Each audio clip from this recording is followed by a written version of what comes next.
This is Brian Meador from East Carolina University. You are listening to the Sports Objective, the official, unofficial podcast of the Pirates. Well, we're very excited to have our next guest, one of our favorites. He's always been very good to us and carving out some time in his busy schedule. And back with us now is the Director of Athletics for East Carolina University, Jon Gilbert. Jon, how are you? I'm excellent. Thanks for having me on. Certainly. I sometimes wonder about you and Ryan if y'all go with all the problems at East Carolina. Should we have stayed where we were, then come here. But we're so glad to have you at East Carolina and Greenville. And thank you for one of the most difficult times in the history, I'm sure, of our athletic department. We wanted to have you on. Obviously, lots of going on, and we can talk about COVID, but there's so many good things we want to talk about, Jon. And one of the things we're very excited about is our show is Extra Innings we have on right now. We had the Clark LeClaire Classic this weekend. Very happy to have fans back in the stands for baseball, and I know you are too. Well, first I want to say I think East Carolina is a great institution. Katie and I love living here in town. It's a special community, and I'm just really excited to be the athletic director here. I do think we have gone through an extremely difficult year for everyone, for our student athletes, our coaches, our staff, our fan base, our community, the local businesses that rely on East Carolina and the athletic department. So I'm excited that, this past weekend with the Keith LeClaire and the Appalachian State Series that fans are allowed to come back and, experience something as close to normal. Yeah, no doubt, Jon. As we recording this on Friday morning, guys who are listening on Sunday, so the series has not happened yet as we are recorded. So, Jon, what's it going to be like for you to see, as you mentioned, things back not to normal, but close to normal it's been in a while. See 1,200 fans in the stands at Clark LeClaire this weekend. I mean, it's I would imagine the administration has got to be excited, but those baseball players have got to be really fired up to go out there and see some fans in the stands. Well, it does make a difference. Last night we had a difficult loss to Central Florida, and it was the first time we really could have people back in Minges. And though it was a limited number, I think we're in the 800 to 900 range. It was the first time all year in basketball, both basketballs, we had our concession stands open. And it's just weird to say that. And so I'm excited for our student athletes that, can finally look up in the stands and see people there. And obviously our fan base brings a lot of energy to our game atmosphere. So I'm excited about that. Jon, on March 1st, football season tickets went on sale. How's that going? I know there was some carryover last year. Several people pushed their season tickets to this year instead of getting a refund. Do you know about how many people actually did that in terms of carrying over last year's season ticket money to this year? And then how many additional tickets have we sold so far for week one? I don't know the exact total, as of today, but I do know we had a couple thousand people that rolled over from last year. Individuals, if they make their purchase by March the 15th, then obviously they can get a 6-month payment plan, which I think, our fan base has, really been looking forward to having that payment plan. And so,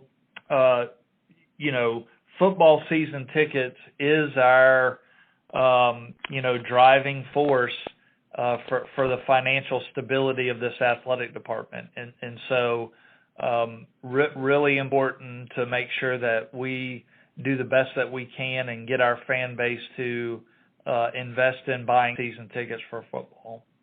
And to follow up on the season tickets, Jon, right now we're at 30% capacity. You hope and anticipate we're at 100% capacity by football season, but just a hypothetical, let's say we sold 15,000 season tickets. If we were at 50% capacity, I'm assuming we would be able to accommodate those 15,000 season tickets. Yeah, absolutely. So I really don't think we're going to have capacity restrictions by the fall. Now, I do think, we could still have some COVID protocols in place, but I think we are proceeding like we're going to be back to normal capacity, and we will accommodate everyone that has purchased a season ticket.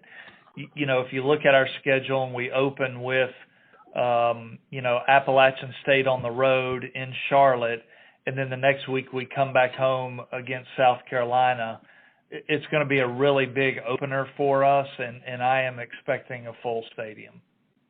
That's very exciting, John. With the schedule is fantastic this year, and we're obviously excited what Coach Houston and the staff are doing. And as far as the capacity, is that going to be the full capacity at Bank of America? I would think if it's full capacity, 73,000 in September for Labor Day weekend. Yes,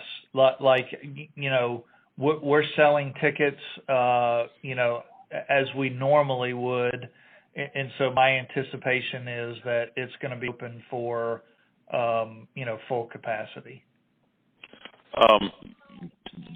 Talking about capacity and talking about baseball for a moment, 30%.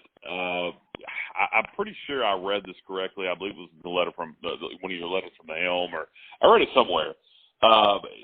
The baseball season ticket allotment is based on Power Club priority points, and you are allowed to purchase the amount of tickets you purchased in the previous year based on your priority. Is that correct? Correct.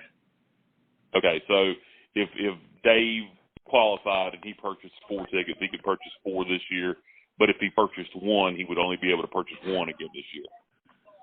Correct. Now, it is, very abnormal what we're doing right now, and I'll use baseball because that's the one that we're selling tickets to, is, our outdoor capacity is right around 30%, but you also have to put social distancing protocols in place.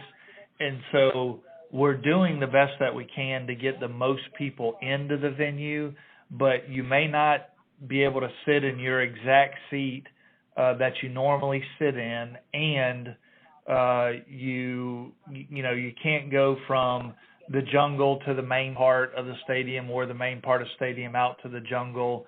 There's just still some protocols in place. And if you look at what we do in athletics, we always want to get the most people in our venue that we can get. And right now we're being told, you have to limit. So it's abnormal and an inconvenience for everyone involved. It's an inconvenience for us, and it's an inconvenience for our fan base, but we're going to do the best we can to get the most people involved.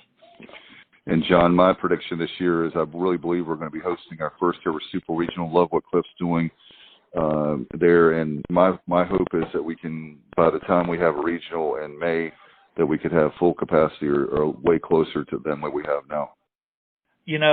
I'm really just focusing on, trying to win the game tonight. I'm not looking that far ahead. Is that a good Cliff Godwin impersonation? Yeah, I was about to say Cliff's coaching you up. Yeah. I think if you look at, the success of our baseball program, you really do have to do one game at a time because it is such a long season. But obviously we've got a rich tradition and high expectations with the program. So I know our coaches and staff are working hard to compete.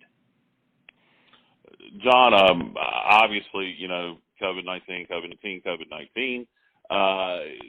We appear to be, as we've talked about, maybe on the backside of it. What's the situation with the vaccines and the student athletes and the coaches? Do you anticipate that being available to the student athletes here in the next month or so? Or and what is the protocol? Is that going to be left up to each individual student athlete?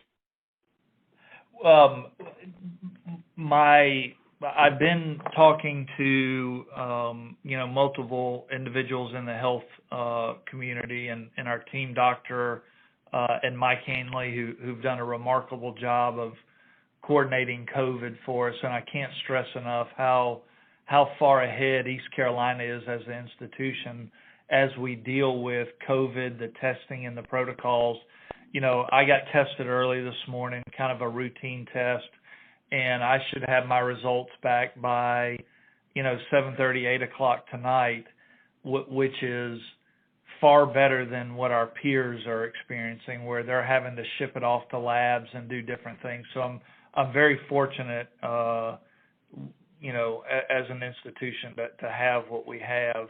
The vaccine itself, I'm told that, sometime late March, early April, we should have it available to our coaches, staff, and our teams, and it will be up to the individuals to determine whether they want to get it or not.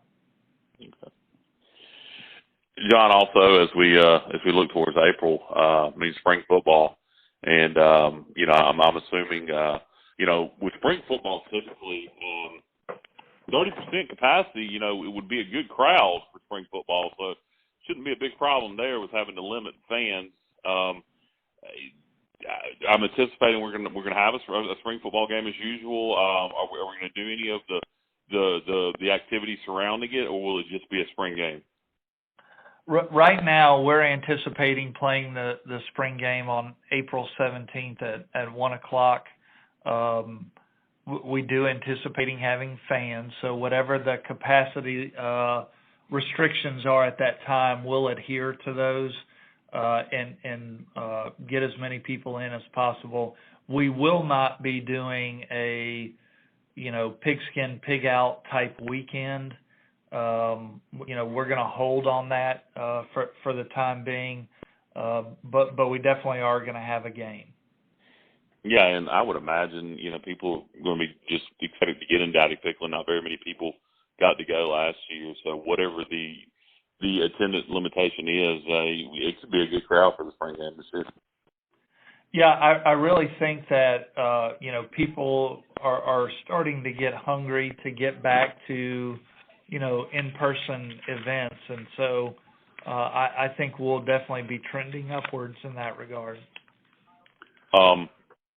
John, obviously, the university, the athletic department, had some financial issues prior to COVID. COVID exacerbated it. It's even worse now.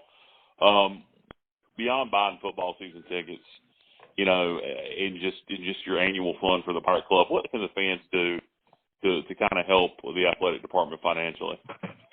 Well, really, it starts with our Pirate Club. That is the annual fund. You can join for as low as $100 a year, and that really helps us fund the scholarship piece for our student athletes. And so it starts with the Pirate Club annual fund. Obviously, we've got season tickets for football and our other sports programs. Just investing and inviting our fan base to come be a part of it. That's really an important message that, we're sending. We want people to come be a part of it, come and get to know our student athletes, our coaches, and our staff. But we really do need this community and people affiliated with East Carolina to join the Pirate Club and be a part of it. And John, the We Believe campaign, I know we had Ryan on Tuesday night on the show. I know that's close to $1 million. Is that something that you guys will contemplate on keeping a fund like that for those of us that have a little extra money? I mean, it's tax season, so people are getting tax refunds. Maybe give 100 here, 50 there, or bigger amounts. Is that something that we could count on in the future? Well, I think really the drive for us is going to be joining the Pirate Club and what we can do to refresh the Pirate Club.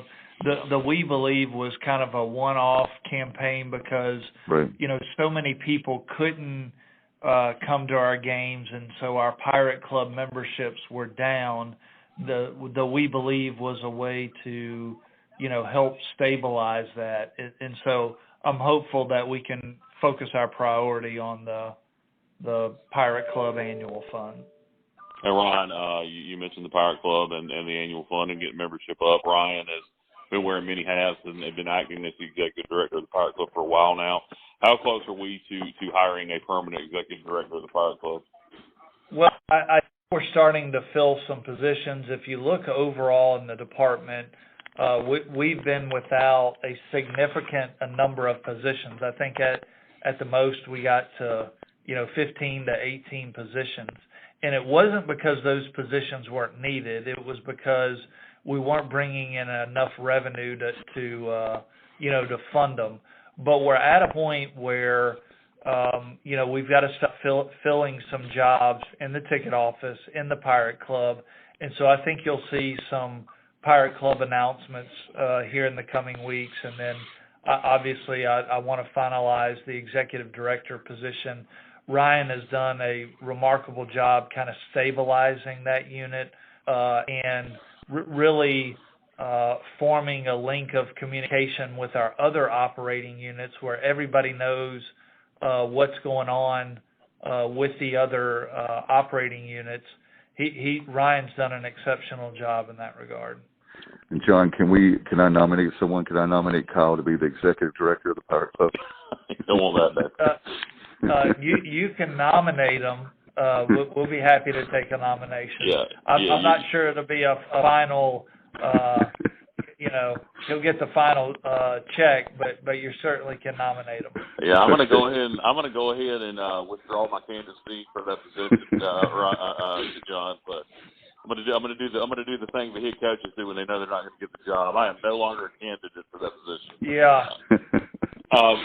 One more question from me, John. With everybody's favorite question, it was two-part though.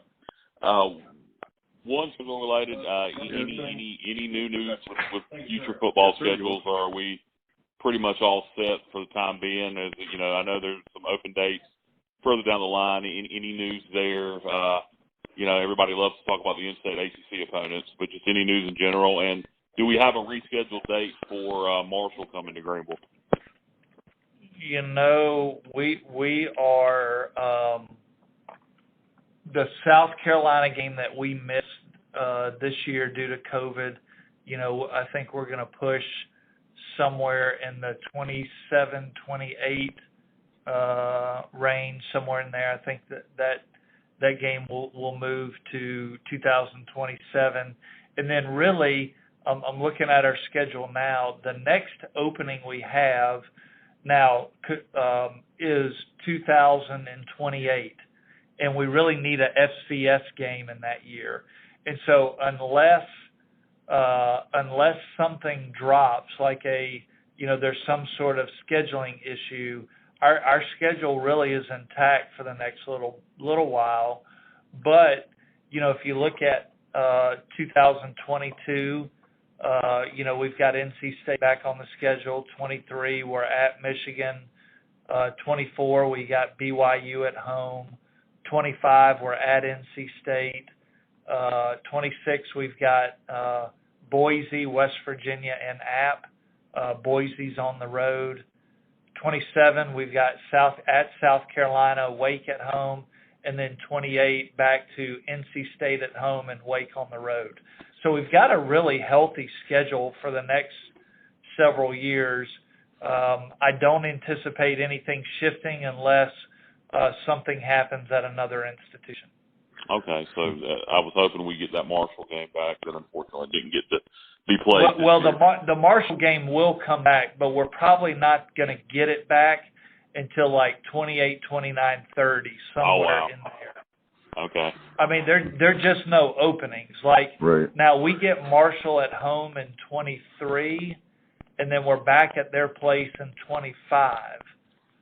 Now, those are all previously scheduled games, but the game we missed, we are not getting back until late in the 2000s.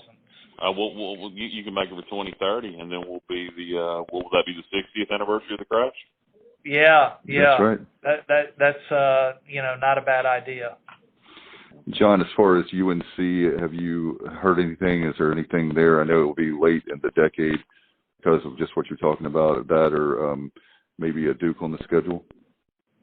We've talked to some other regional teams. The schedules just quite haven't lined up. Obviously we've got NC State for a while. We've got South Carolina. We've got Wake Forest. But I think, the last time I looked, both Carolina was, their schedule's relatively full for a while. So we'll continue to have conversations with them, but obviously, both parties have to be interested in playing. Yeah. It took legislation at one point to make that happen, so who knows. And John, one more thing for me. I don't know what else Deck got, but we'll let you go here soon. You mentioned back, particularly at the start of this COVID, and I think it's something you might have talked about before then, about non-revenue sports forming a regional conference. Is that something that you're having conversations with other institutions about? And do you perceive that happening in the future? We're not having any conversations about a regional conference for our Olympic sports.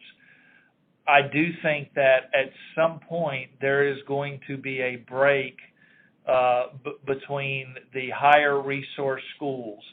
And I think when that happens, you could see a shift to some more regional scheduling with our Olympic sports teams.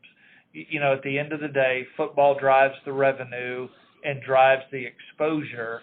And I do think it's worthwhile to look at, keeping that from a conference and television standpoint, from a revenue distribution. But I do think, a regional schedule for all our other, or a regional league for all our other teams makes a lot of sense. All right, John, thank you so much for coming on. Appreciate it as always. And you've been very transparent with us since day one of coming on and talking to us. And looking forward to a lot of success with all our now fall sports playing in the spring, and obviously our spring sports as well, and hope to have you on back again real soon. Yep, look forward to being back on. Appreciate you guys, and go Pirates. Yo, what's going on, y'all? This is Jon Cheek, assistant track and field coach at East Carolina University. You are plugged into the Sports Objective Podcast. If you are a fan, you are plugged into the right place. And if you're really a fan, you will share that link. My heart is purple and gold. I'm a pirate down to my soul. And I don't back down, not at all. Find out when the cannons explode. Boom!